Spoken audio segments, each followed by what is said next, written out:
Well, Crystal Methyd, you are almost a winner, baby. Top 3. So close. What does making top 3 mean to you? I mean, you've been sitting on this secret for a minute. It's so exciting. In the beginning, I was just really trying to not go home. I was really nervous in the beginning of the competition. I think it was pretty obvious. But once I started, just stepping into like what I do best and having fun, because that's like the reason I do drag, is to just have fun.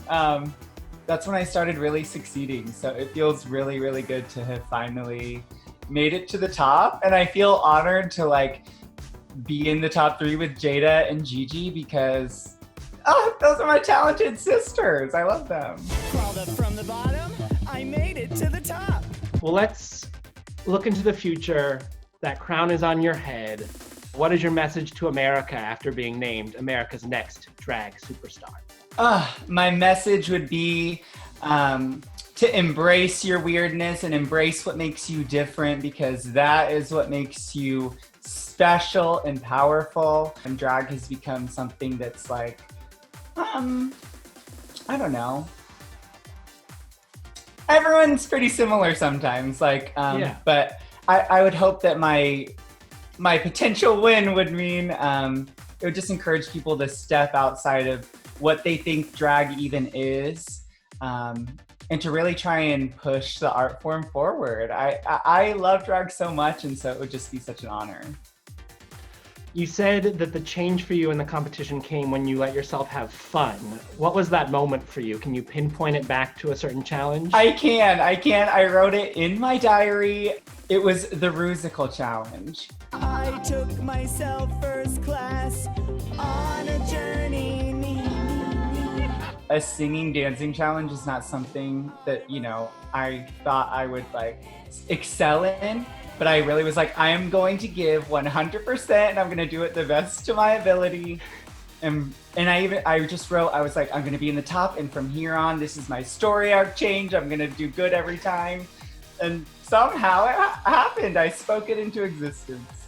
Maybe it was all the prayers you were doing on stage. Oh yeah, all the hippy dippy vibes. That sent it into the universe. Yeah. Well, this is an Entertainment Tonight interview, so I have to ask about your personal life. The fans think you and Gigi are more than just sisters. Of course. Me and Gigi are soulmates. It's so strange to like go on the show and, I'm friends with all the girls, but for some reason, her and I just were able to connect really well. We're fans of like what each other do, and we like both teach each other stuff. It's so weird. I've been loving all of the fan videos of us, like all our little side parts where we're just laughing and dancing together. And they always put it to romantic music. When you walk out the door, leave me teaching me. We'll see. We're in quarantine, so we haven't been able to spend that much time together. But once we get back in the same room, maybe we'll see how our relationship goes. Okay, I'm excited by that. All right. Do you know who DeBarge is now? Do you know you have the hair of DeBarge? I don't know who that is, no. I definitely know who DeBarge is now. I'm very curious if he knows who I am. I was going to say, have you heard from DeBarge or his children or anything? I haven't heard anything yet, but I do know that if you search DeBarge on Google, I'm one of the pictures that shows up, so. Hey, you've made your mark. Do you still have the mullet under there? Oh yes, it's getting long. It's still gorgeous. I really am gonna get it down to my butt before I even think about cutting it. Okay, next level. Yeah.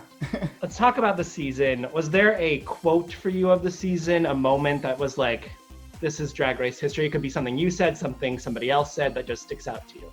A quote from the show that sticks out to me. Let me think. Look over there! I think that is the big one. Yeah, everything that comes out of Jada's mouth is just gold. I love hearing her talk and go on and on. She's one of the funniest people I've ever met. Look over there! Where? If for some reason you have to come back and compete on an all-star season, what's something you would want redemption for? I think if I was forced to come back for an All-Stars, I would just try and have more fun the whole time. I feel like, you go into the competition, you don't know what to expect at all, especially like it's a lot of our first time like being on a big Hollywood set. So I would just try and be more comfortable, more confident, especially with all the improv challenges.